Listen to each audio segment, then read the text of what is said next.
Sermões de John Wesley sobre o Sermão do Monte, parte 2. Bem-aventurados os mansos, porque eles herdarão a terra. Bem-aventurados os que têm fome e sede de justiça, porque eles serão fartos. Bem-aventurados os misericordiosos, porque eles alcançarão misericórdia. Mateus capítulo de número 5, versículos de número 5 ao 7.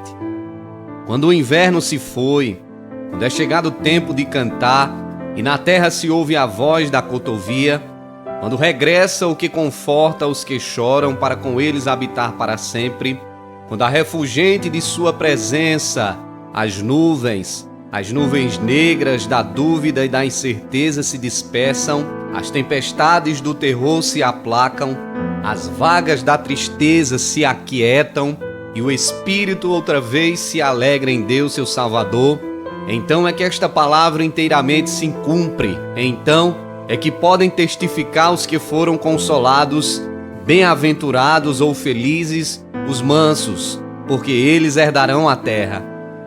Mas quem são os mansos?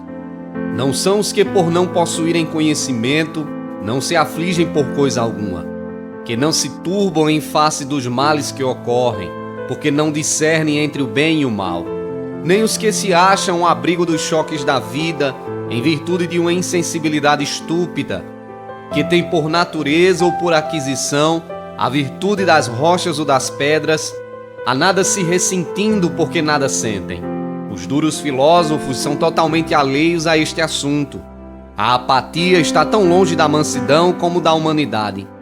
Ninguém poderia facilmente conceber que os cristãos das idades mais puras, especialmente os pais da igreja, confundissem a mansidão com a insensibilidade e tomassem um dos erros mais insensatos da gentileza como um legítimo aspecto do verdadeiro cristianismo. Também, a mansidão cristã não implica na falta de zelo de Deus, como não implica em ignorância ou insensibilidade. Não, ela se guarda de todos os extremos, não pecando nem por excesso nem por deficiência. Não destrói, mas contrabalança as afeições que o Deus da natureza nunca teve em vista anular pela graça, mas somente manter e guardar sob certa regulamentação adequada. Equilibra retamente os espíritos, considera de modo igual a ira, a tristeza e o temor, sustenta a posição intermediária e daí não se desvia nem para a direita nem para a esquerda.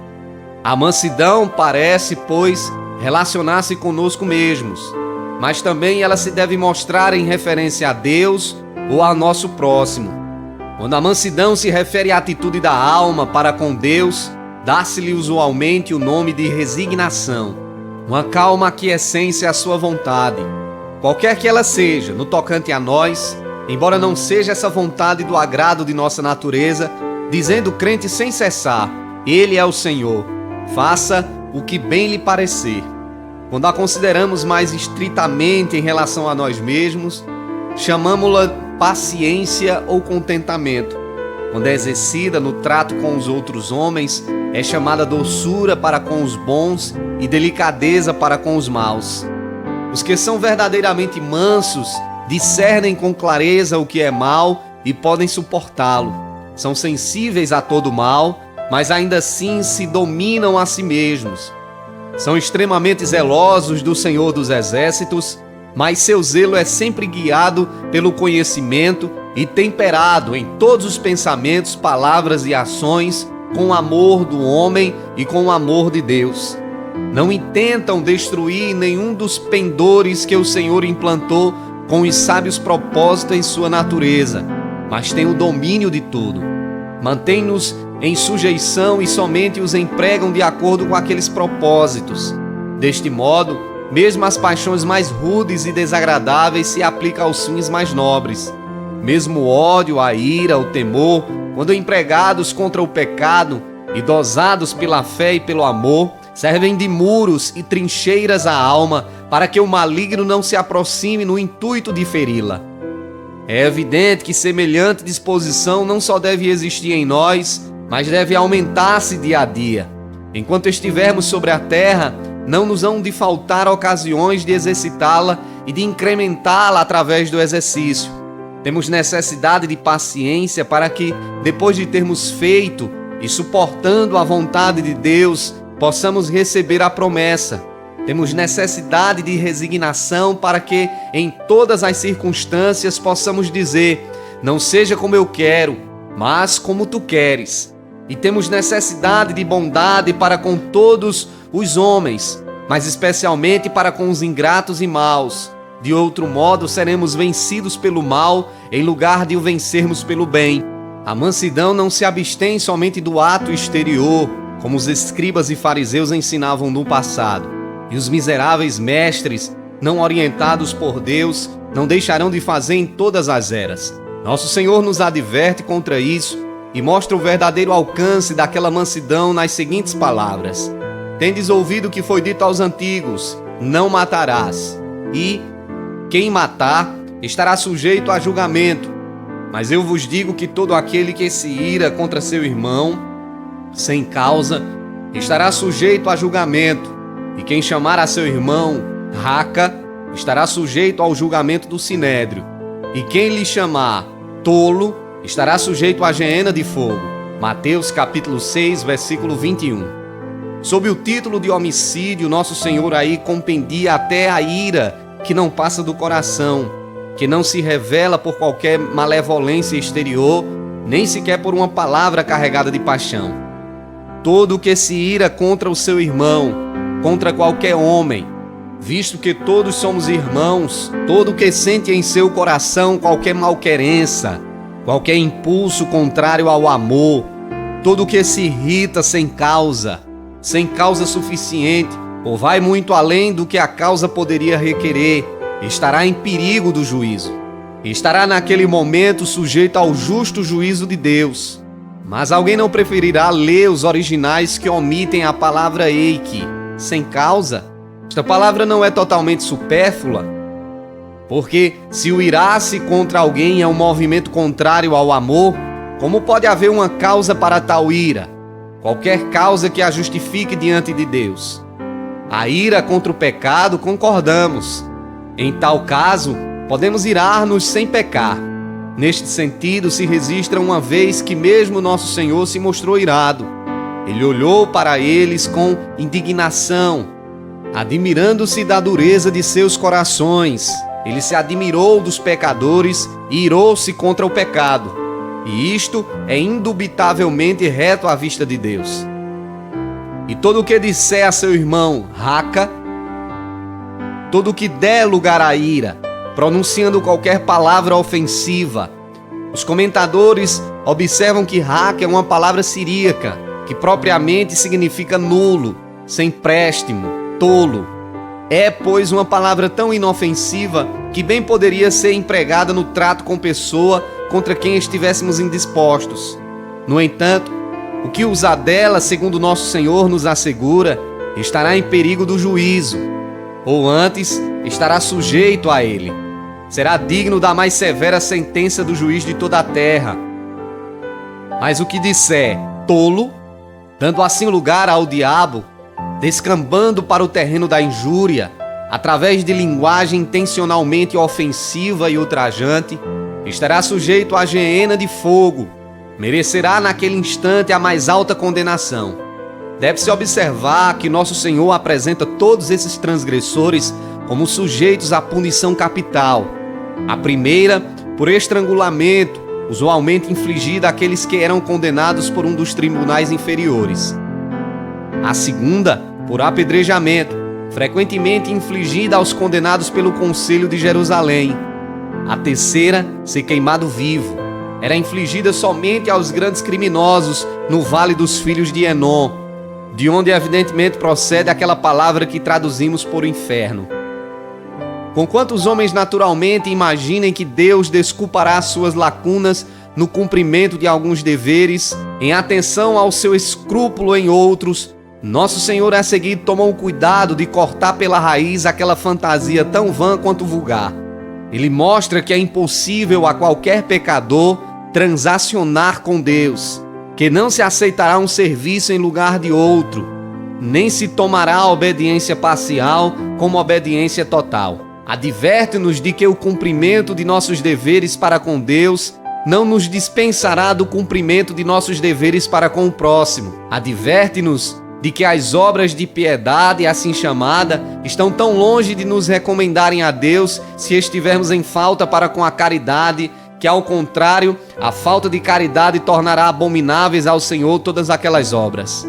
Se estiveres, pois, apresentando a tua oferta no altar, e aí te lembrares que teu irmão tem contra ti alguma coisa, em razão de tua conduta cruel para com ele, por os teres chamado raca ou tolo, não penses que tua oferta fará expiação por tua ira, ou que ela será aceitável a Deus enquanto tua consciência se encontre manchada pela culpa do pecado de que te não arrependeste. Deixa ali a tua oferta diante do altar e vai primeiro reconciliar-te com teu irmão, e depois vem apresentar a tua oferta. Mateus capítulo 5, versículo 23 e 24. E que não haja tardança no cumprir aquilo que tão de perto diz com os interesses da tua alma. Harmoniza-te sem demora com o teu adversário. Agora, imediatamente, enquanto estás no caminho com ele, se for possível, antes que ele desapareça de tua vista, para que não suceda que o adversário te entregue ao juiz, para que não aconteça que ele apele para Deus, o juiz de todos, e o juiz te entregue ao oficial, a Satanás, o executor da ira de Deus, e sejas recolhido à prisão no inferno, para ali te conservares reservado ao juízo do grande dia. Em verdade te digo que não sairás dali até pagares o último centil. É impossível toda a vida que jamais o faças, visto nada teres com que pagar. Portanto, uma vez que sejas lançado naquela prisão, o fumo do teu tormento subirá para todo sempre. Entre mentes, os mansos herdarão a terra. Quão fátua é a sabedoria terrena. Os sábios do mundo os advertem mais e mais de que, se não reagirem ao maltratamento, se pacificamente permitirem que os maltratem, não haverá para eles lugar na terra. Jamais serão capazes de angariar as coisas comuns que são necessárias à vida. Nem conseguirão manter a posse do que têm. Não poderão esperar paz, nem uso pacífico da propriedade, nem gozo de qualquer vantagem. Muito bem, suponhamos que não haja Deus, ou suponhamos que Deus não se enrede nos negócios dos filhos dos homens. Mas, quando Deus se levantar para exercer juízo e para ajudar a todos os mansos sobre a terra, como exporá ele a ridículo toda essa sabedoria pagã, convertendo a ferocidade do homem em seu louvor. Ele toma um cuidado especial em prover os mansos de todas as coisas necessárias à vida e ao bem-estar. Ele lhes garante a provisão que fez a despeito da violência, da fraude ou da malícia dos homens. Aquilo que ele ministra, disso faz que os mansos desfrutem abundantemente. É-lhes doce ao paladar, seja muito ou pouco. Como na paciência possui suas almas, assim verdadeiramente possuem o que Deus lhes dá. Estão sempre contentes, sempre satisfeitos com o que têm. Agradam-se com as coisas que possuem, porque isto é do agrado de Deus. Enquanto todo o seu coração, seu desejo e seu prazer estão nos céus, podem verdadeiramente dizer que herdam a terra. Parece haver, todavia, uma significação ainda mais clara a assimilar-se aquelas palavras. É que eles terão parte mais eminente na nova terra onde habita a justiça, naquela herança cuja descrição São João nos traça no capítulo 20 de Apocalipse. E viu um anjo descendo do céu, e apoderou-se do dragão, da antiga serpente, e amarrou por 1000 anos. Vi as almas daqueles que tinham sido decapitados por amor do testemunho de Jesus e da palavra de Deus, e os que não adoraram a besta nem a sua imagem, e que não receberam a marca na testa nem na mão, eles viveram e reinaram com Cristo 1000 anos. Os outros mortos não viveram até que fossem cumpridos 1000 anos. Esta é a primeira ressurreição. Bem-aventurado e santo é o que tem parte na primeira ressurreição. Sobre estes, a segunda morte não tem poder, mas serão sacerdotes de Deus e de Cristo e reinarão com ele durante os 1000 anos. Até aqui, nosso Senhor se empenhou mais diretamente em remover os tropeços da verdadeira religião. Assim, o orgulho, o primeiro dos grandes empecilhos de toda a religião, é removido pela pobreza de espírito. A displicência e a irreflexão que impedem que qualquer religião se enraize na alma são excluídos pela santa tristeza, a ira, a impaciência, o descontentamento encontram sua cura na mansidão cristã. E quando de uma vez esses entraves se anulam, quando se anulam essas doenças perniciosas da alma, que nela estavam constantemente engendrando falsos desejos e enchendo-a de apetites doentios, regressa o apetite natural ao espírito nascido dos céus.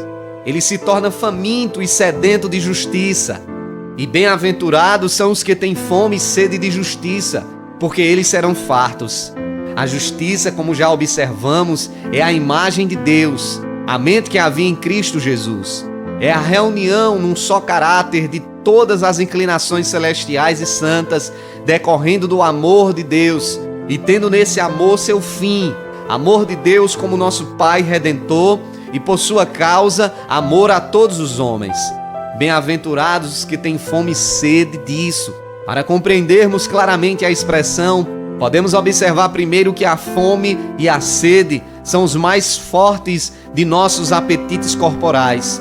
Do mesmo modo, essa fome da alma, essa sede da semelhança de Deus, uma vez despertadas na alma, vêm a ser os mais fortes de todos os nossos apetites espirituais. Sim, o homem absorve tudo mais neste único e grande desejo, ser renovado segundo a semelhança daquele que nos criou. Devemos observar, em segundo lugar, que de espaço em espaço começamos a sentir fome e sede.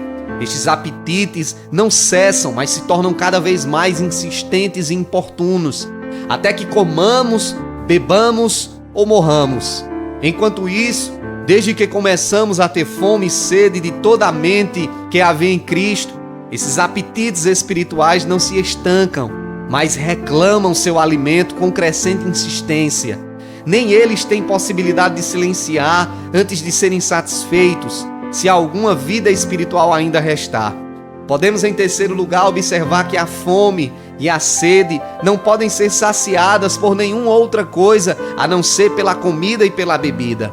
Se ao faminto derdes em troca o mundo inteiro, toda a elegância de vestuário, todo o esplendor da corte, todos os tesouros da terra, sim, e milhões em ouro e prata, se lhe tributardes todas as honras, ele não atentará para coisa alguma.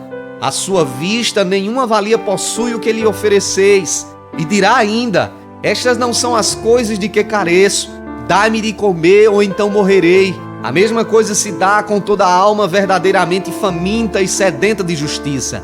Não encontrará conforto em coisa alguma, exceto na justiça. Não se satisfará com nenhum outro bem. Tudo quanto lhe oferecerdes em troca será acolhido com frieza. Em face das riquezas, das honras e dos prazeres, o homem ainda dirá: isto não é o de que preciso. Dá-me o amor ou então morrerei. É impossível satisfazer a alma sedenta de Deus, do Deus vivo, com o que o mundo reputa como religião e como o que o mundo considera como felicidade. A religião do mundo implica em três coisas. Primeiro, não dá prejuízo.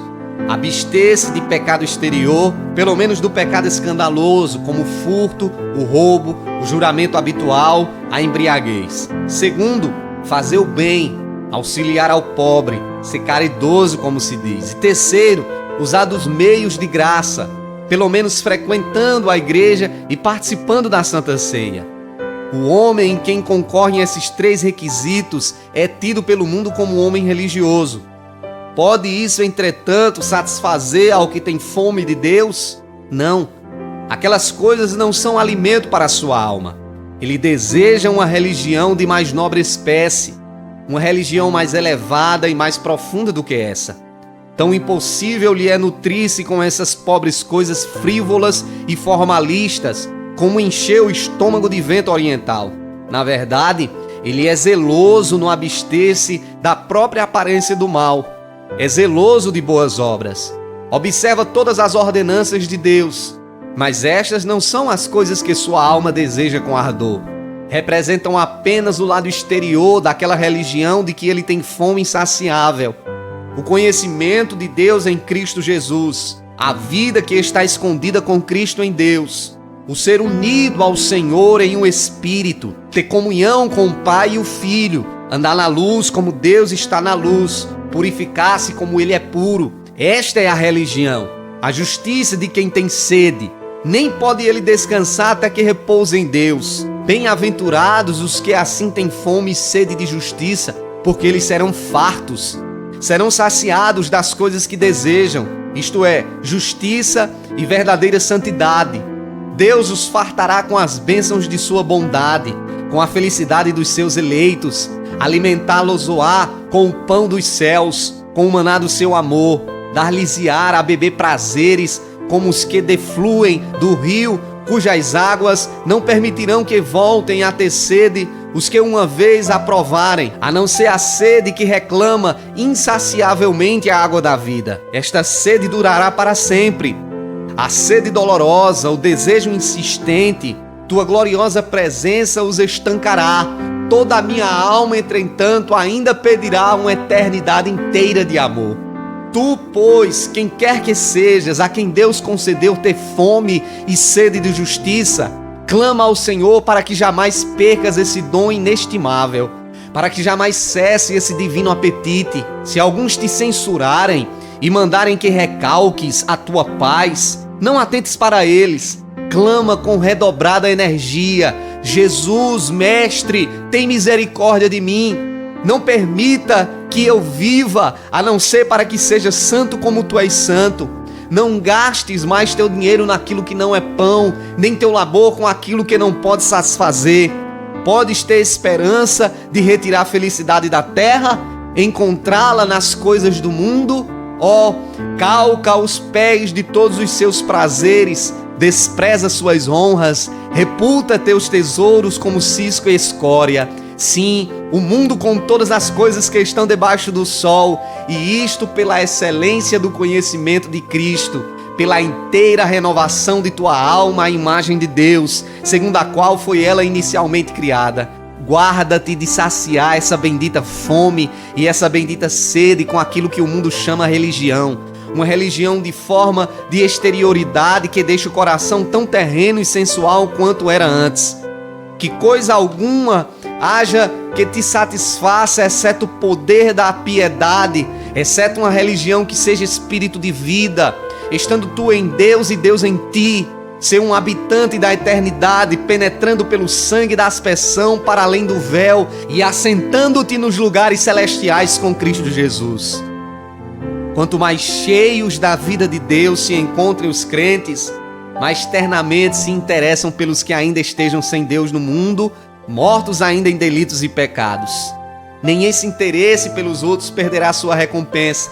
Bem-aventurados os misericordiosos, porque eles alcançarão misericórdia. A palavra usada por nosso Senhor mais imediatamente se refere à posse de um coração terno e compassivo.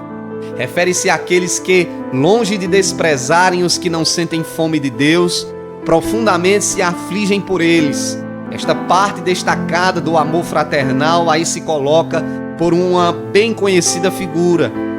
Pelo todo, de modo que os misericordiosos, no sentido pleno da palavra, são os que amam ao próximo como a si mesmos. Em razão da grande importância desse amor, sem o qual, ainda que falássemos a língua dos homens e dos anjos, ainda que tenhamos o dom de profecia e conheçamos todos os mistérios e toda a ciência, ainda que tenhamos toda a fé, a ponto de remover montes, ainda que distribuamos todos os nossos bens para o sustento dos pobres e entreguemos o próprio corpo para ser queimado, nada nos aproveitaria. A sabedoria de Deus nos deu pelo apóstolo Paulo uma clara e especial definição, de modo que pudéssemos discernir mais lucidamente quais sejam os misericordiosos que alcançarão misericórdia. A caridade ou o amor de nosso próximo, como Cristo nos amou, é longânimo, é paciente para com todos os homens, suporta todas as fraquezas, ignorância, erros, imperfeições, toda a rebeldia e mesquinhez de fé por parte dos filhos de Deus, toda a malícia e iniquidade da parte dos filhos do século.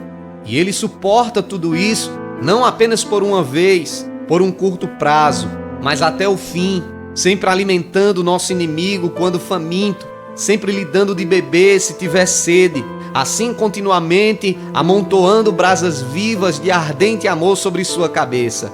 E em cada passo dado rumo a este fim desejável, vencer o mal com o bem. O amor é benigno, terno, doce, suave. Coloca-se no extremo oposto em relação à tristeza, a toda aspereza ou acrimônia de espírito, e ao mesmo tempo inspira ao sofredor a mais amável brandura e a afeição mais carinhosa e fervente. Consequentemente, o amor não inveja. É impossível que o faça, sendo ele exatamente o oposto dessa inclinação funesta.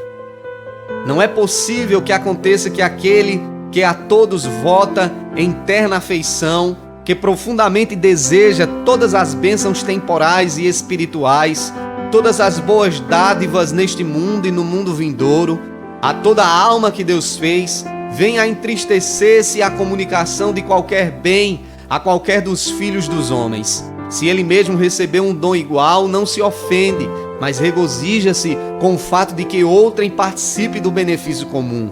Se não recebeu, bendiz a Deus pelo fato de seu irmão haver recebido, e nisto se sente mais feliz do que o seu próprio irmão beneficiado. Quanto maior for seu amor, mais se regozijará nas bênçãos comunicadas a toda a humanidade e mais se distanciará de qualquer forma ou espécie de inveja a qualquer criatura. O amor não se jacta, o que coincide com as palavras que se seguem, mas antes não é temerário ou apressado no juízo. Não se afoita em condenar a ninguém, não profere sentença severa, fundada em repentina ou superficial apreciação de fatos. Primeiro pesa todas as evidências, principalmente as que se arguam em favor do acusado. O verdadeiro amigo do próximo não é como o comum dos homens, que mesmo em casos da mais delicada natureza, veem um pouco, presumem grande parte e saltam logo à conclusão. Não, ele procede com prudência e circunspeção, atentando para cada circunstância e subscrevendo de bom grado aquela regra dos pagãos antigos. Tão longe estou de crer apressadamente no que um homem diz contra outro, que não crerei facilmente no que o homem disser contra si próprio. Sempre lhe darei oportunidade de retratação e, em muitos casos, de também consultar advogado. O apóstolo prossegue: o amor não se ensoberbece, não leva homem algum a pensar mais altamente de si mesmo do que deva pensar, nem tolera que isso se faça, mas incita a sobriedade de pensamento, humilha a alma até o pó, destrói todos os conceitos elevados que geram o orgulho e faz que nos regozijemos em ser nada, em ser pequenino e vil, o menor de todos os servos de todos. Os que são ternamente afeiçoados uns aos outros com amor fraternal, não podem senão preferir na honra aos outros, aqueles que, tendo o mesmo amor, não de um só parecer em humildade de mente, estimam os outros melhores do que são eles próprios. Não procede inconvenientemente, não é rude ou deliberadamente agressivo no trato com ninguém. Dá a cada um que lhe é devido, a quem temor, temor, a quem honra, honra, cortesia, polidez, urbanidade para com toda a gente, honrando a todos os homens em suas diferentes posições. Um escritor antigo define a obra da educação, mesmo em seu grau mais elevado, a polidez, com contínuo desejo de agradar, revelando-se em todo o exterior.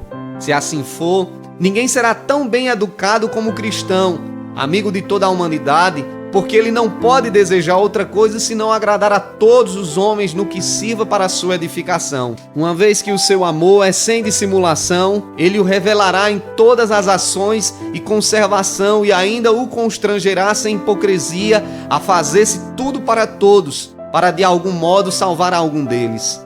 E fazendo-se tudo para todos os homens, o amor não busca o que é seu. Lutando para agradar a todos os homens, o que ama a humanidade, de modo nenhum tem em vista seu próprio lucro temporal. Não cobiça a prata, ou ouro, ou as vestes de ninguém. Nada deseja a não ser a salvação de suas almas.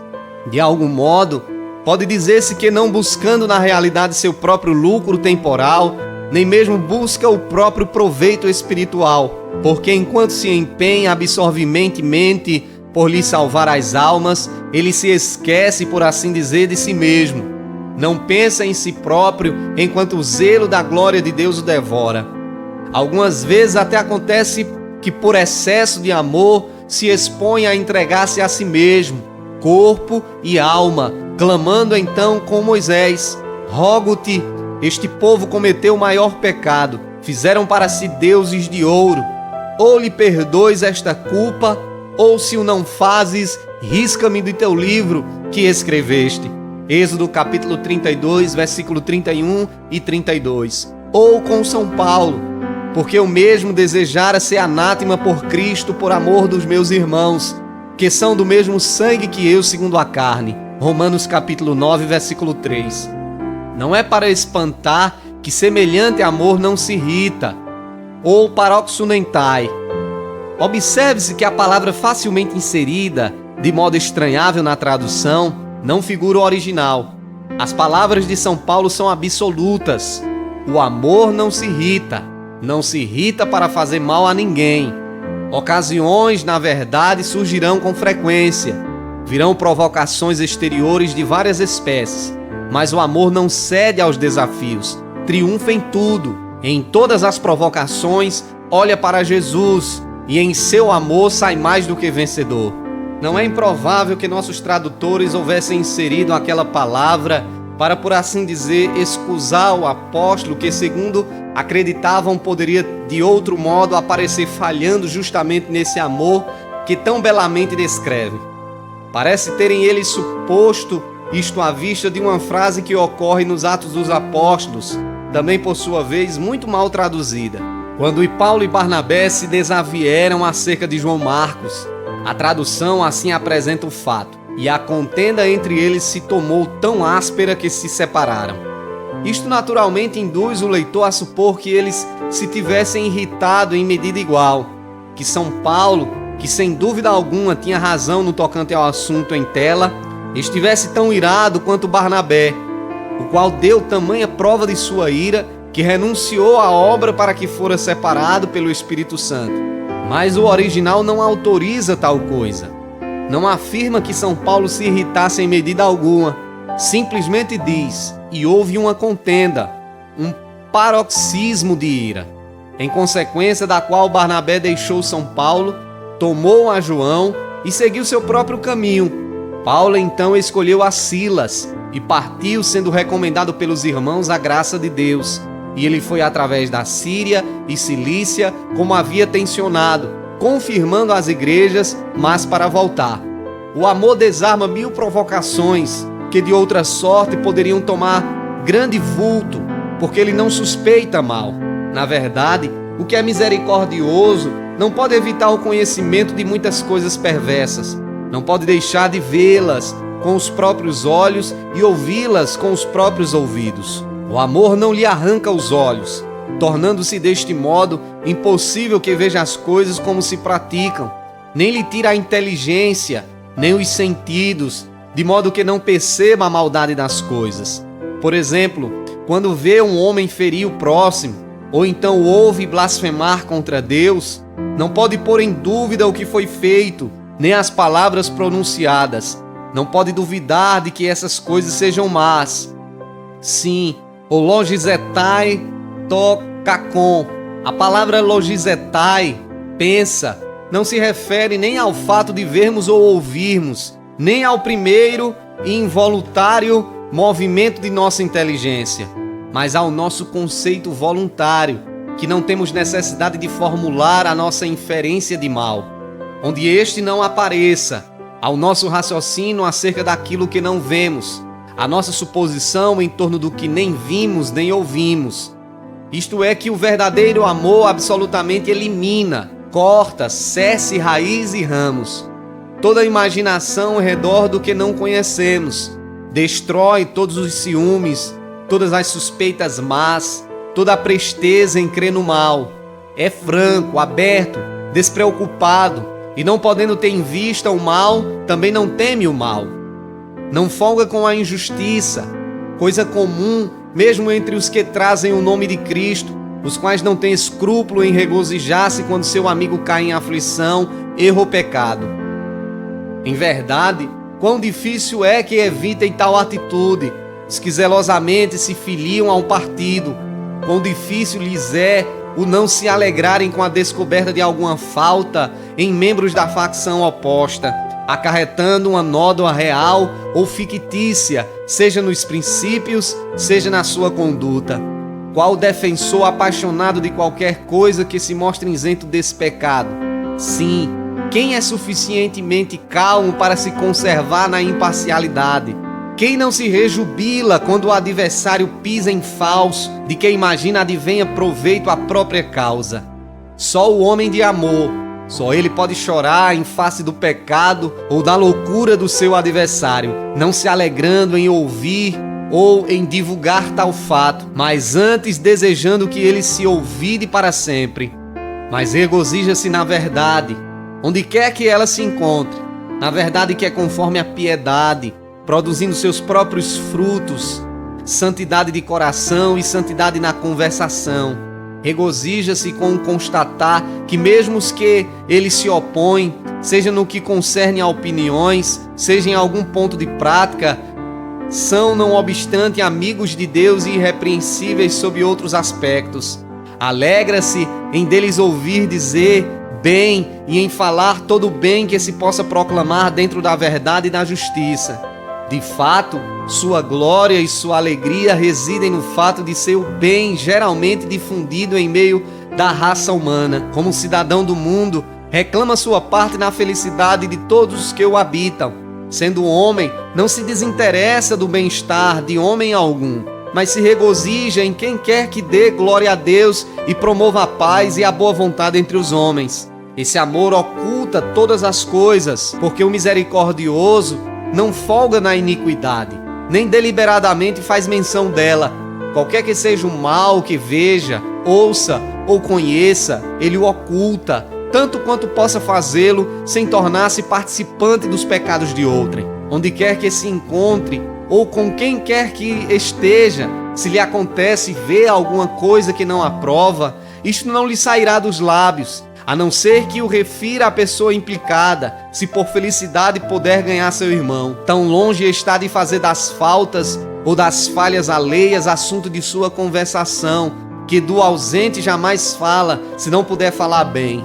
O boateiro, o caluniador, o mexeriqueiro, o maledicente são para ele iguais ao homicida. Preferia degolar de uma vez o próximo a lhe matar a reputação. Mas depressa se divertiria em pôr fogo à casa do vizinho do que em despedir flechas, tições e morte. E ainda dizer, não estou brincando.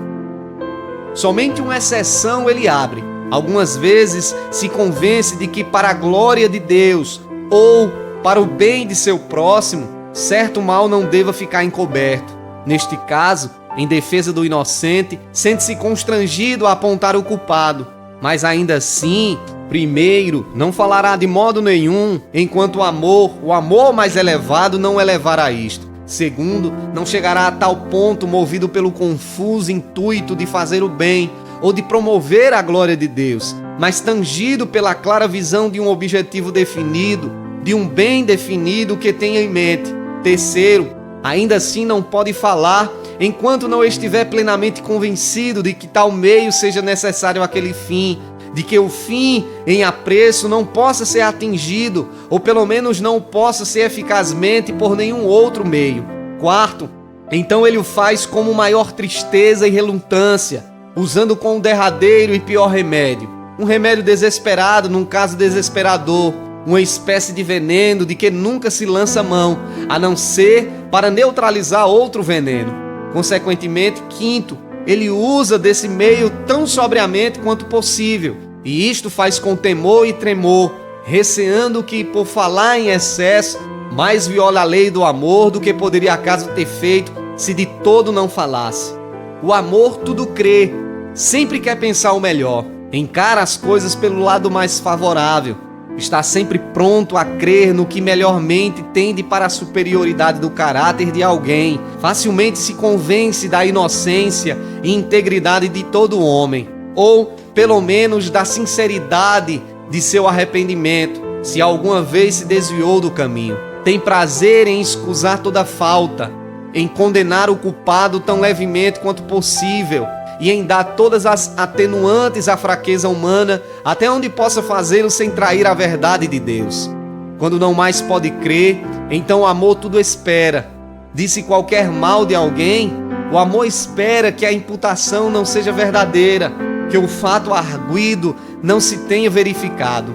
Está convencido de sua veracidade, mas talvez o fato não se tivesse verificado nas circunstâncias em que é narrado, de modo que, admitindo o fato, há contudo ensejo de esperar que ele não seja tão grave como foi descrito. O fato aparentemente constitui um mal indiscutível. O amor espera que a intenção não fosse tal. É claro que o desígnio foi excessivamente perverso, talvez que ele não descorresse de uma deliberada tendência do coração, mas de um ímpeto de paixão ou de alguma tentação veemente que pusesse o homem fora de si. E ainda quando não se possa duvidar de que as ações, desígnios e tendências sejam igualmente maus, o amor ainda espera que Deus revelará seu poder e colherá a vitória, o que determinará haja mais alegria nos céus por esse pecador que se arrepende do que por 99 justos que não necessitam de arrependimento. Finalmente, o amor tudo suporta. Isto completa o caráter do homem verdadeiramente misericordioso. Não apenas suporta alguns ou muitas coisas, não a maior parte delas, mas de modo absoluto todas as coisas.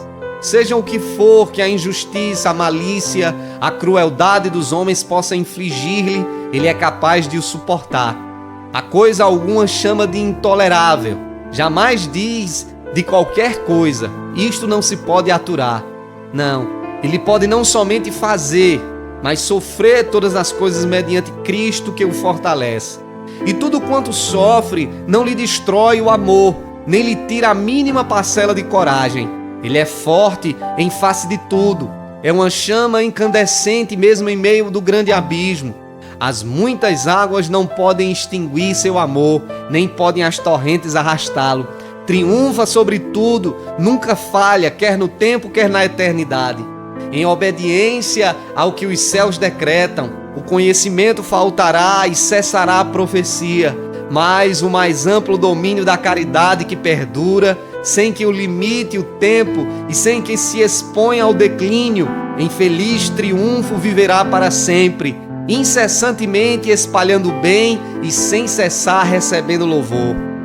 Assim, os misericordiosos alcançarão misericórdia, não somente pelas bênçãos de Deus derramadas sobre seus caminhos, pela retribuição do amor devotado a seus irmãos, de mil modos lhe voltando ao coração, mas também por um excelente e eterno peso de glória no reino preparado para eles desde a fundação do mundo.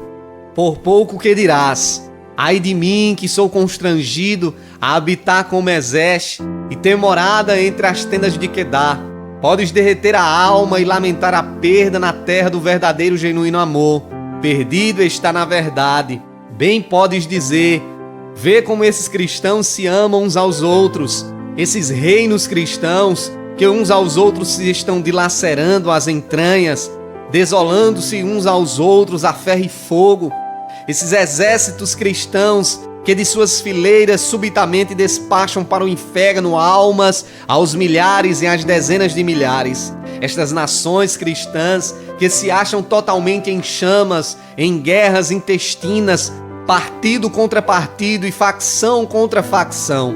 Essas cidades cristãs onde o engano e a fraude, o mal e a opressão, sim, o latrocínio e o homicídio não lhes saem das ruas. Essas famílias cristãs divididas pela inveja, pelo ciúme, pela ira, pelas dissensões domésticas sem número e sem fim. Sim, e o que é mais digno de lamentação, essas igrejas cristãs, igrejas que trazem o nome de Cristo, Príncipe da Paz, e que movem contínua guerra umas às outras, que convertem os pecadores pelo processo de os queimar vivos, que estão embriagadas com o sangue dos santos. Esse elogio cabe somente à grande Babilônia, mãe das meretrizes e das abominações da terra? Na verdade, não. Mas igrejas reformadas, assim chamadas, aqui francamente aprenderam a andar nos seus caminhos. As igrejas protestantes, quando têm o poder nas mãos, também sabem perseguir mesmo até o sangue. Entre mentes, como também elas se excomungam umas às outras, como se voltam umas às outras ao inferno mais profundo. Quanta ira, quanta disputa, quanta malícia, quanta amargura não se acha entre elas por toda parte. Mesmo quando concordem nos pontos essenciais e só se separem em opiniões ou minúcias de religião. Quem busca somente as coisas que promovem a paz e as coisas pelas quais um ao outro se edifica. Ó Deus, até quando? Falhará a tua promessa? Não temais, pequenino rebanho, contra a esperança, crede na esperança. A boa vontade de vosso Pai é renovar a face da terra. Certamente que todas essas coisas terão fim, e os habitantes da terra aprenderão a justiça. Nenhuma nação tomará da espada contra outra nação, e não mais se adestrarão para a guerra. O monte da casa do Senhor será estabelecido no cimo das montanhas, e todos os reinos deste mundo se tornarão em reinos de nosso Deus. Então, elas não causarão dano nem destruição em todo o santo monte, mas darão nome de salvação aos seus muros e de louvor às suas portas. Os homens serão todos sem defeito ou nódoa, amando uns aos outros como Cristo nos amou. Se tu parte das primícias, se a colheita ainda não se fez, ama teu próximo como a ti mesmo.